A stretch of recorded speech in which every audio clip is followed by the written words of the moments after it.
கிளிநொச்சியில் அனர்த்த முகாமைத்துவ பிரிவு அலுவலகத்திற்கான அடிக்கல் நாட்டப்பட்டது. விவசாயம், கிராமிய பொருளாதார அலுவல்கள், கால்நடை வளங்கள், நீர்ப்பாசனம் மற்றும் மீன்பிடி அமைச்சின் திட்டத்தில் உலக வங்கியின் நிதியுதவியுடன் நாட்டின் 5 மாவட்டங்களில் அனர்த்த முகாமைத்துவ பிரிவு அலுவலகங்கள் அமைக்கும் வேலைத்திட்டம் முன்னெடுக்கப்பட்டு வருகிறது. அதன் ஒரு பகுதியாக கிளிநொச்சி மாவட்டத்திற்கான புதிய அனர்த்த முகாமைத்துவ பிரிவு அலுவலக கட்டடத்திற்கான அடிக்கல் நாட்டும் நிகழ்வு நேற்று நடைபெற்றது.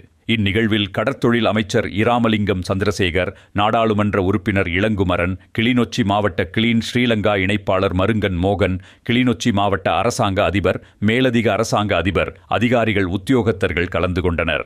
இந்த கட்டட நிர்மாணத்திற்காக 65 மில்லியன் ரூபாய் நிதி ஒதுக்கப்பட்டுள்ளது. சுமார் 1 வருட காலப்பகுதிக்குள் நிர்மாணப் பணிகள் நிறைவடைந்து பொது பயன்பாட்டிற்கு கையளிக்கப்படவுள்ள இக்கட்டிடம் 2 மாடிகளை கொண்ட நவீன வசதிகளுடன் முழுமையான அனர்த்த முகாமைத்துவ சேவைகளை வழங்கும் வகையில் அமைக்கப்படவுள்ளது. இத்திட்டத்தின் கீழ் கிளிநொச்சி, திருகோணமலை, கண்டி, கேகாலை மற்றும் பதுளை ஆகிய 5 மாவட்டங்களில் புதிய அனர்த்த முகாமைத்துவ பிரிவு அலுவலகங்கள் நிறுவப்படவுள்ளன.